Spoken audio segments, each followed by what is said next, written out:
और Indian navy, I am proud of Indian navy. Bharat माता के जय! भारत माता के जय! भारत माता के जय! जिस तरीके से वो अपने डिफेंस को इंप्रूव कर रहे हैं, जिस तरीके से वो राइफल तैयारे खरीद रहे हैं, जिस तरीके से वो अमेरिका से ड्रोन खरीद रहे हैं, दूसरी चीजें कर रहे हैं, उनकी इस रीजन के अंदर वो चाइना को compete कर रहे हैं डिफेंस के अंदर। पाकिस्तान के पास तो फिर आपको पता है, जब आपके पास खाने को चीज ही कोई नहीं है, आईएमएफ वाले जो आप जिस तरफ धक्का मारते हैं आप उसी साइड पे चले जाते हैं। वॉशिंगटन पोस्ट ने भी भारतीय नौसेना की तारीफ करते हुए लिखा कि नौसेना के कमांडो ने अरब सागर में अपहरण के प्रयास में शामिल लाइबेरिया के ध्वज वाले जहाज को सुरक्षित बाहर निकाल लिया। आपने दहशतगर्दी को जब एक अपना कारोबार बनाया, अब आप उससे निकलना चाहते हैं। वो कहते हैं मैं कंबल छोड़ता हूं, कंबल मुझे नहीं छोड़ता। अच्छा जी, पाकिस्तान पर हमले का कहीं इंदिया तो नहीं दे दिया नरेंद्र मोदी ने? ये भी सवाल गर्दिश करे। अब पाकिस्तान के लिए अपने आप को सेव करना जो है वो मुश्किल हो गया, बचाना मुश्किल हो गया अब, क्योंकि वो इन्वॉल्वमेंट हो गई थी ना। हम कशकोल तोड़ देंगे, लेकिन किसी ने आज तक अकाउंटेबिलिटी की बात की है? मैं देख रहा था तकरीबन को $75 मिलियन की उन्होंने क्रेडिट लाइन दी, उनको फाइनेंशियल पैकेज दिया है जो कि 1000 करोड़ नेपाल का रुपया बनता है। आज मैं आपको बताऊं सर एक बहुत इंटरेस्टिंग बात।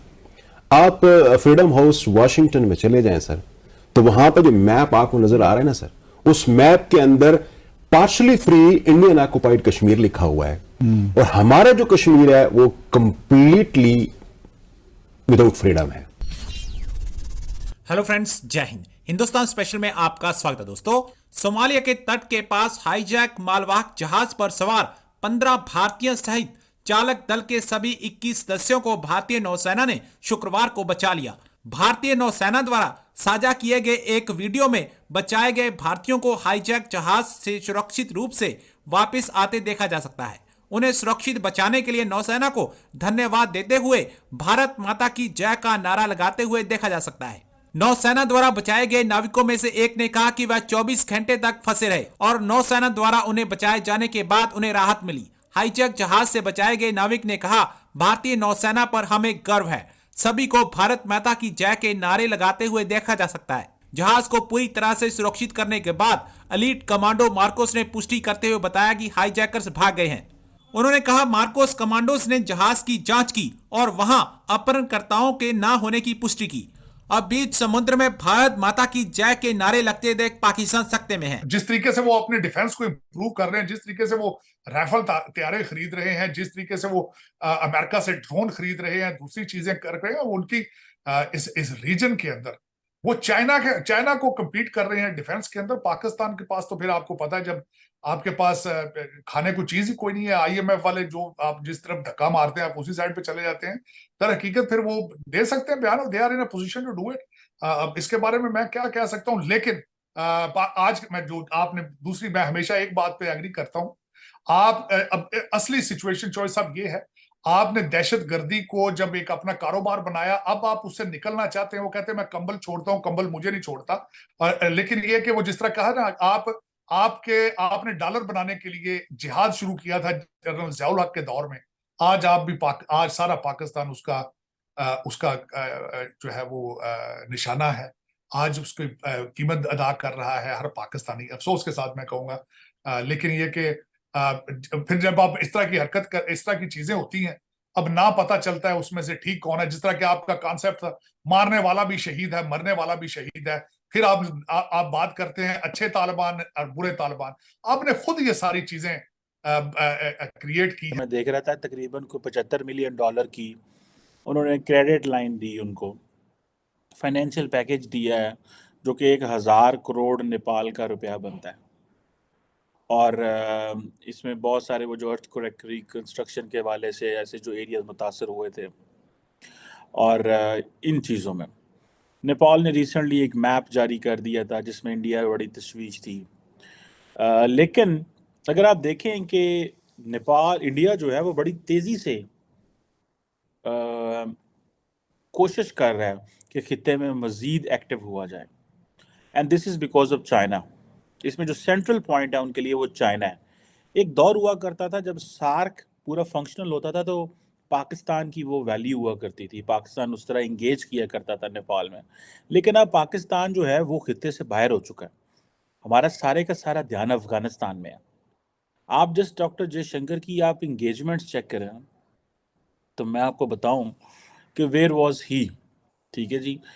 कहीं आपने सुना होगा कि अभी देखिए इंडिया की क्रिकेट, फॉर एग्जांपल नेपाल की क्रिकेट टीम के हवाले से, ठीक है जी, उन्होंने कहा जी कि हम आपको सपोर्ट देंगे। अब क्रिकेट डिप्लोमेसी के ऊपर वो काम कर रहे हैं, और अफगानिस्तान में, मालदीव्स में और नेपाल में वो अपनी क्रिकेट को इंट्रोड्यूस करा रहे हैं। हम क्यों अपनी क्रिकेट जो है वो मालदीव्स में नहीं लेके जा सके? अफगानिस्तान को तो पाकिस्तान ने बहुत कोशिश की, लेकिन जारी बात है अफगानिस्तान का चाल चलन पाकिस्तान के हवाले बदल गया, तो उसका फ़ायदा भी इंडिया ने उठाया और वो वहाँ पे चले गए। नेपाल के हवाले से भी मैंने कभी पाकिस्तान के फॉरेन मिनिस्टर को नेपाल जाते हुए देखा नहीं है। क्या हम समझते हैं कि नेपाल की वैल्यू कोई नहीं है, या हम नेपाल हमें डॉलर नहीं दे सकता, या नेपाल को क्या है, नेपाल की क्यों हम नेपाल से इंगेज नहीं कर सकते? ये बड़ा इंपॉर्टेंट क्वेश्चन है। डॉक्टर जयशंकर गया है, वो पीएम से भी मिल रहे। छोटा सा मुल्क है नेपाल, बड़ा मुल्क नहीं है, पर it's an independent sovereign country, ठीक है। और अपोजिशन लीडर वो शर्मा ओली से भी मिले हैं। He was tough in the past on India. PM से भी मिले हैं, टॉप लीडरशिप से भी मिले हैं। ऐसा कौन सा बंदा है जिससे वो नेपाल में नहीं मिले? जारी बात है, नेपाल के अंदर आप जाएं, once I was there in last summer, तो इंडियंस जो हैं they can go and on arrival, I think visa उनके लिए, हमें वीज़ा लेना पड़ता है। और मेरा ख्याल है कि शक की निगाह से भी देखा जाता है पाकिस्तान को, और वन रीज़न और the other, I don't want to talk on this.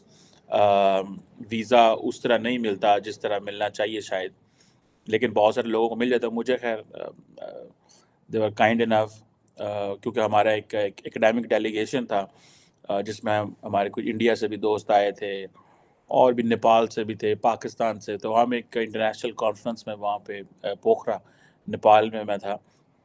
बहरहाल any how, Nepal is a wonderful country, beautiful country.